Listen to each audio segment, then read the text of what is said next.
everyone. I'm Andrea Michelle, the author of the Shifting series, which includes 3 books: Escape the Doubt, Embrace the Moment, and Emerge into Forever. They are a coming of age new adult romance recommended for ages 17 plus.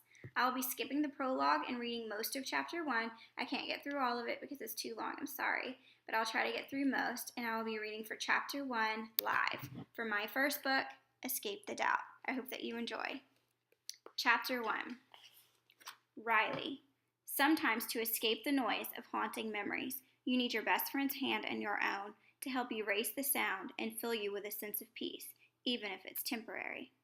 I thought I would find you here, Josh says as he sits down next to me. He interlaces his fingers with my left hand as I trace over my dad's name on the tombstone. You okay? You look far away.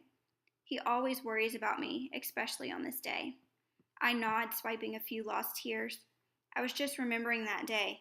Their angry words thunder so loudly in my head. It's been 3 years today and it still hurts. I rub the throb in my chest that never dulls. He pulls me to his side and kisses my forehead the way he always does. I don't think the hurt of losing someone goes away, Riley. Some days are better than others, but missing them, that feeling, I think it's always there lying dormant. Something as simple as a song on the radio, or the smell of their perfume on someone else, triggers all of those memories, and in one moment, you're trapped in the past. He sighs, getting lost in his past. I'm stuck in mine always. I look at him, my best friend, his own pain from loss etched all over his face. The guilt kills me every day. He understands more than anyone how I feel, except for the guilt. I'm sorry, Josh, I whisper. He cups my chin, tilting my face to his. Riley, we do this every year, and every year you apologize to me. It's not your fault that your dad got in the car that night, or that my mom was a victim of his drunk driving. It's my dad's fault and my mom's fault. Therefore, I am guilty by association. He should never have been on the road. I'm sorry we came into your lives. Because of that, you don't have your mom. It's not fair. I choke on every word as they burn out of my throat. He abruptly stands, pulls me to my feet, and places his hands on my shoulders. Riley, stop blaming yourself, because I sure as hell don't. Yes, it hurts. God, it hurts some days to not have her here. But never, and I mean never, have I wished for even a second that you were not in my life. You mean the world to me, Riley Shaw. His eyes are pleading with me to believe him. I don't reply with words. I nod my head and try to keep the tears from falling. He grabs my hand and places a soft kiss on my palm. God, I love him. Why is life so cruel? As we walk back to his truck, I stop suddenly, which causes him to bump into me. I turn around and find his eyebrow lifted in question. I didn't want him to think I didn't have a response. I had one. The words were just caught in my throat before. You mean the world to me too, Joshua Parker. I care about you so much. I bite the inside of my cheek painfully as I realize my almost slip.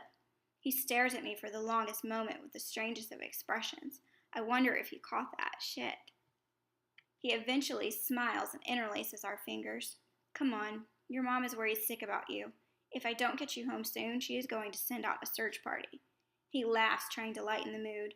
I hold on to his hand like he is my lifeline as I walk with him to his truck. If only everything was different, we could be together like we were meant to be. I wish everything were different. Once we're in the truck, Josh asks the question that I've been asking myself all day. Why is Dean not here with you, Riley?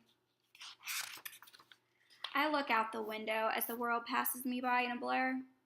Dean isn't with me today because he isn't with me anymore. When I turn my face to look at Josh, I want to tell him everything, that we broke up 2 days ago, that it hurt like hell, but I didn't care like I should because Dean wasn't the one I loved anyway.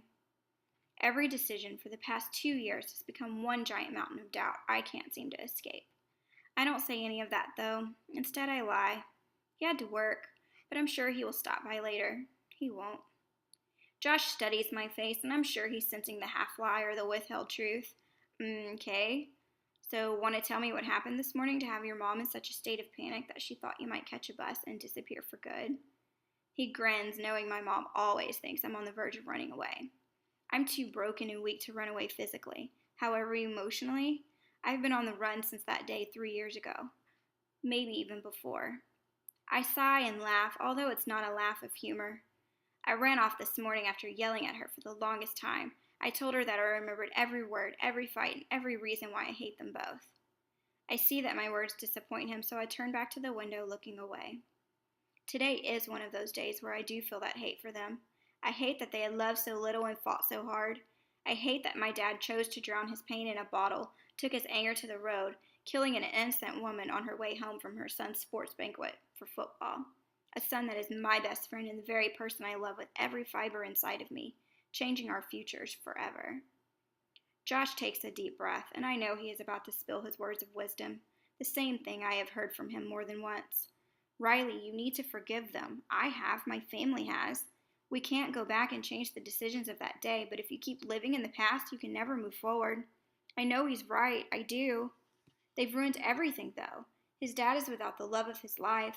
Josh and his sister are without their mom. They've stole happiness from them, and because of that, I can never allow myself to have any happiness with him. A bottle of booze, a car accident, and 6 feet of earth on two important people has cemented my decision to never let myself have Josh. I didn't deserve him.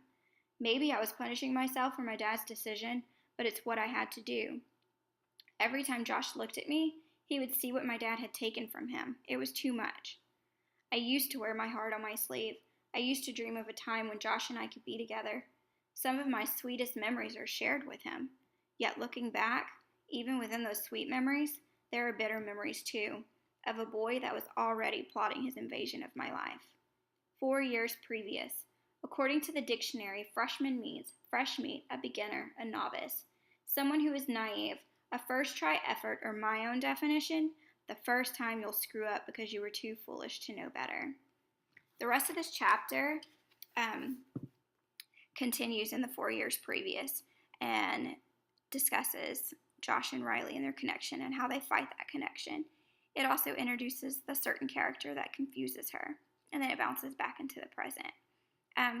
I do hope that you enjoyed my chapter 1, and if you feel so inclined to purchase the book or future books in the series, the links are down below. Thanks. Bye.